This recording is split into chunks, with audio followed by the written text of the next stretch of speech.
পৰা আমি চিঠিলা শংকৰপাৰা মন্দিৰ মা মহামায়া মন্দিৰ প্ৰাংগণত 7 দিনীয়া কাৰ্যসূচীৰে এখন পূজা চলি আছে আৰু মেলাৰ এটা আয়োজন কৰিছোঁ।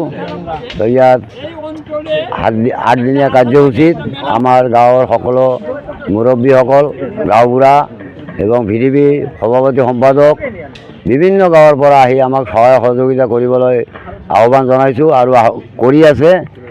আৰু আমাৰ এই মেলাখন 8 দিনীয়া চলিব, যাতে সকলোকে মই অনুৰোধ কৰিছোঁ সুচাৰুৰূপে পাৰ হৈ যায়, ইয়াত কোনো গণ্ডগোল নহয় বা কোনো মদ জুৱা, ইয়াত কোনো জুৱা খেলা মদ খোৱা এইটো নাথাকে।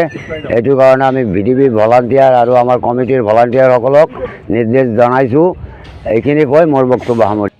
আজি আমাৰ চিঠিলা এই শংকৰপাৰাত যি মহামায়া মন্দিৰ উপস্থিত, এই মন্দিৰ পৰিচালনা সমিতিৰ যি সন্মানীয় সভাপতি আৰু আমাৰ যি পৰিচালনা কমিটি আছে আৰু আমাৰ সন্মানীয় ৰাইজ, ইয়াত উপস্থিত সকলো সন্মানীয় ব্যক্তিসকলক আমি আমাৰ ফালৰ পৰা ধন্যবাদ জনাইছোঁ যে সকলোৱে আমাক সহায় সহযোগিতা কৰিম বুলি প্ৰতিশ্ৰুতি দিছে আৰু কৰিব বুলি আমি আশা কৰিছোঁ। লগতে ক'ব বিচাৰিছোঁ যে আজিৰ পৰা যি 7 দিন আমাৰ এই মেলা অনুষ্ঠিত হ'ব, এই মেলাত সকলো জাতি বৰ্ণ ধৰ্ম ভাষা নিৰ্বিশেষে সকলোকে আমাৰ এই মেলাত উপস্থিত হ'বলৈ আমি অনুৰোধ কৰিছোঁ যে আমাৰ এই চিঠিলা অঞ্চলৰ যেন সুনাম এখন আমি কঢ়িয়াই আনিব পাৰোঁ, এই মেলাৰ মাধ্যমেদি মিলা প্ৰীতি আমি বজাই ৰাখিব পাৰোঁ, যে আমাৰ এই মেলা সকলোকে চাবলৈ আমি অনুৰোধ কৰিছোঁ।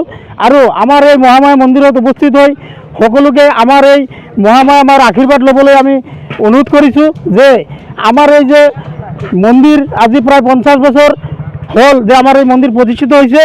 গতিকে এই মন্দিৰত আমি বিভিন্ন অঞ্চলৰ পৰা মানুহ ইয়াত আহে, সকলোৱে আমাৰ ইয়াৰ মন্দিৰত উপস্থিত হয় আৰু বিভিন্ন ধৰণৰ যি আমাৰ মানে মেলা চলি আছে। গতিকে সকলোকে আমাৰ এই আনন্দ উপভোগ কৰিবলৈ আমি সকলোকে আহ্বান জনাইছোঁ।